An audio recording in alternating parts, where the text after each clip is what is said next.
on that topic, there are questions about like releasing things. Oh, expanding the network for people. I mean, again, these are all kind of similar questions, but. And also, we're going to have tough answers during a pandemic, to be honest. Yeah, but maybe that's the time to try to address them. I mean, I think people find it valuable because I think a lot of people, including you and I, are trying to figure out how to make sense of a time where we can't go have lunches, we can't go. Well, I was talking about this with Spider on Sunday night, man. Like engineers, a lot of us don't have, you know, and you'll jump in on the producer collaborations here. We don't. You know, we rarely have attended mix sessions at this point, but now there's zero, and there's grounds for not having it too. I like them. They're fun. But at this point, I don't want anybody in my house that I don't know, you know, for obvious reasons. And then how long is that going to last, right? Until there's some sort of vaccine and we can trust, or if tests become more affordable, that we can just have them on stock in our house like Rogan does before he goes on a podcast. Like, you know, if I could afford to test everybody that I want to come through a session, like, sure, that's cool.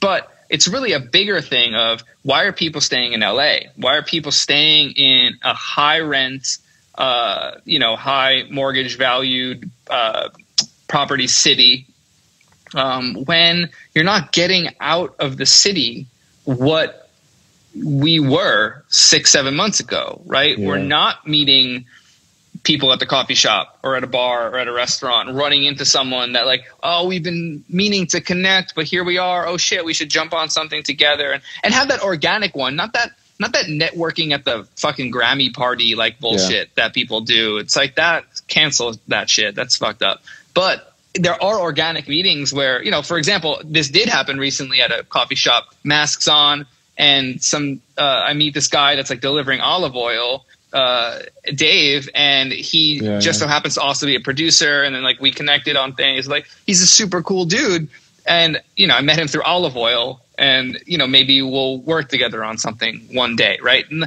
that only happens in certain metropolises, right? So I think the networking aspect is super important. How to build it has to be organic. I mean, people can read through the salesman of you know, any creative field. I'll just stick to audio now, but of course. I mean, just press play, really, right? Like find yourself in a situation you can press play, or make someone trust you and be wholesome and generous. So when you say, hey man, like, can I play you a record? Like by the time I got through the olive oil hang and talked to this guy, like I couldn't wait to hear what he was going to send me. And he sends me something to listen to, and I listen to it, right? Like that circumstance has happened the opposite way more times than that one, right? But that's based on just connectivity and being human. Yeah, Jared on the chat there, it's like that's actually, you know, he said I'm popping on lives with people I want to work with.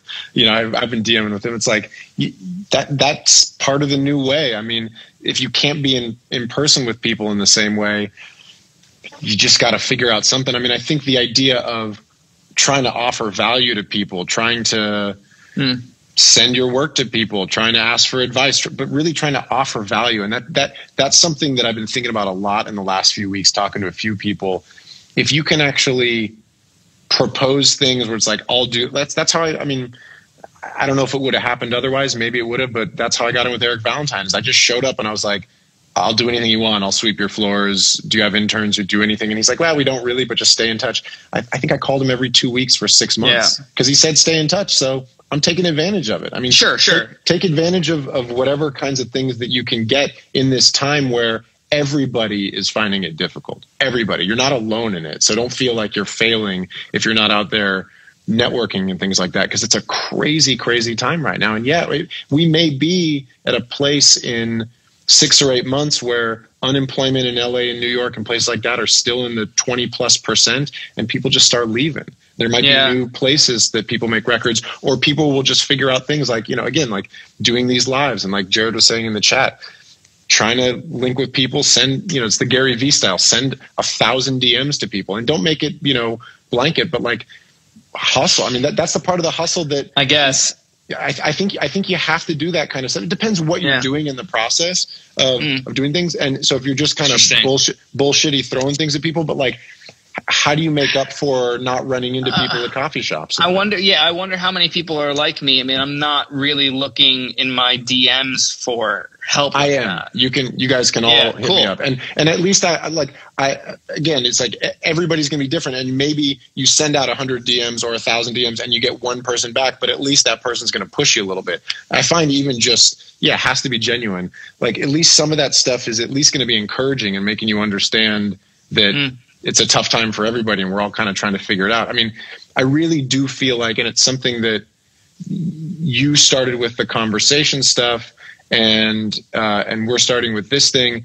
We really are a big community of creative people, and whatever we can do to help each other, we want to do to an extent, and different people are going to have different capacities and for giving advice or listening to songs or checking their DMs. But I think you just got to kind of go ham with it. Sure. Can't argue that. And I think I don't know what else. I don't know what else you do. I mean, let's say you're a young mixer and you're trying to get your stuff out there. What do you do? Like, what do you do during a pandemic? You're not running into people. You're not going to shows. You can't go have meetings. Yeah. My advice would be to DM people that you fuck with and offer your services. I think that is very valid. And you'll get a lot of no's and you'll get a lot of non-responses. That's part of the game. And being okay with that, I guess. I rarely respond because I don't know how to respond, right? Like I don't know how. I can't offer someone a position right now, and I don't know anybody that can. So when I get asked for that, and I guess I could simply say, "Hey, nothing right now," but usually that's followed by like a folder of beats being sent to pass on to Khalid, and like that's just not my job, And being real, can you get this song to Kesha? It's like I'm not trying to like. That's not what I'm using my network for, right? So, I have to maintain a position as a mix engineer, and mix engineers don't just send beats to people, right? And they can if they have an aspiration to become a publisher. That's a fundamental thing too. Is those people are not offering value to you; they're asking you for something. Yes, and that's a very different thing. Yeah, but that's the majority. Well, so that's what I'm saying is I think don't do that shit. Actually offer value. Say what can I not say what can I do for you, but hey, can I do this? Here's what I do. Here's what I can offer. And again, you're going to get a lot of no's, but trying to DM Jon and get beats to Khalid is just not going to get you anywhere. Yeah. Make dope beats. Put that shit on SoundCloud. Like the first time I heard someone like Arca, because people were sharing this crazy like 26-minute beat tape that Arca did. It's like just make shit and put it out. And just be relentless with it, and then DM people. Do your research on who you're DMing. I mean, offer value, but it's hard, man. There aren't good answers for this stuff. We're in a position where we've established ourselves. At the same time, like I think I recorded the band that I was in when I was 11 or 12, so I was producing it, and then I don't think I got really like proper hired to produce. I think I got proper hired to produce a major label thing when I was like 26, so like 14 years of producing before I got hired real money with real money. So it's like part of it too is it's time in the game. It's a long game. It's a war of attrition on some level. Let's jump to something else. That's like I'm not really like I don't feel like I'm qualified to answer most of these things. To be honest, I just want to give people encouragement because it's totally it's a tough time right now. I don't know if you had a finishing thought. No, I just don't know how to I want to bring value, and I don't know how to bring value there right now. I like the encouragement. I do. I'm having a hard time like encouraging myself at the moment, so it's difficult to bring that out loudly to others.